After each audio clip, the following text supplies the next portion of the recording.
સ્વાગત છે point of Bharat media TV પર સત્યની દરેક પળ। શહેરા તાલુકામાં વર્ષોથી દબાયેલા જમીન કૌભાંડનો ભાંડો હવે ફૂટતા તંત્રની જમીન માફિયાઓમાં ભારે દોડધામ મચી ગઈ છે। તો ખેતીની કિંમતી જમીનોમાં ગેરકાયદેસર રીતે પચાવી પાડવાના ખેલમાં જોડાયેલા સફેદ કોલરધારી તત્વો સામે હવે કાયદાનો ફાંસો ફસાતા જોવા મળી રહ્યો છે।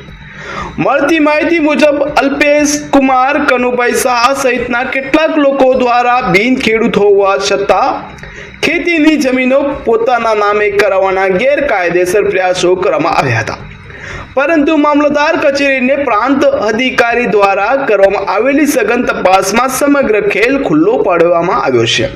તપાસમાં સ્પષ્ટ થયું છે કે સંબંધિત પક્ષકારો મૂળ ખેડૂત નથી, છતાં ગણોત ધારાની કલમ 63 અને 84 નો ભંગ કરીને ખેતીની જમીનોનો હસ્તગત કરવાની કોશિશ કરવામાં આવી છે,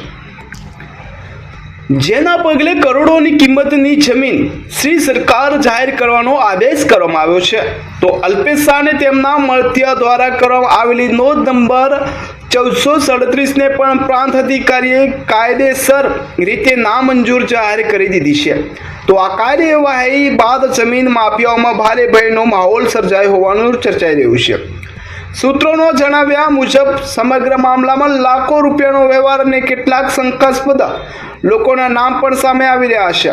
તો બજારમાં એવી ચર્ચા ચાલી રહી છે કે મુકેશ નામના વ્યક્તિ મારફતે 7 લાખ રૂપિયાનો વહીવટ કરવામાં આવ્યો હતો, અને લોકોમાં સવાલ એ ઉઠી રહ્યા છે કે મુકેશ કોણ છે? શું તે કોઈ અધિકારી છે કે કેમ, અથવા કોઈ ભ્રષ્ટ અધિકારીઓનો ખાસ માણસ છે કે કેમ? જો નહીં તો પછી કયા અધિકારી માટે આટલો મોટો વ્યવહાર કરવામાં આવ્યો છે? આ પ્રશ્નોએ શહેરા પંથકમાં ભારે ચર્ચા જગાવી છે। લોકોમાં એવી માંગ ઉઠી રહી છે કે આ સમગ્ર મામલે વિજિલન્સ અથવા એસીબી દ્વારા ઊંડાણપૂર્વક તપાસ કરવામાં આવે, જેથી ભ્રષ્ટાચારના મૂળ સુધી પહોંચી શકાય। ને પ્રાંત અધિકારી પણ સ્વીકાર્યું છે કે આ મામલો હવે તકેદારી આયોગ વિજિલન્સ સુધી પહોંચ્યો છે, જેના કારણે ગેરકાયદેસર જમીન સોદામાં સંડોવાયેલા લોકોમાં ભારે ગભરાટ જોવા મળી રહ્યો છે।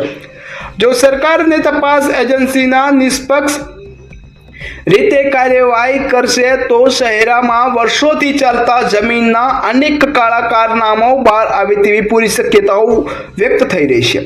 હવે જોવાનું રહ્યું કે કાર્યવાહી માત્ર કાગળ પર સીમિત છે કે પછી ખરેખર ભ્રષ્ટ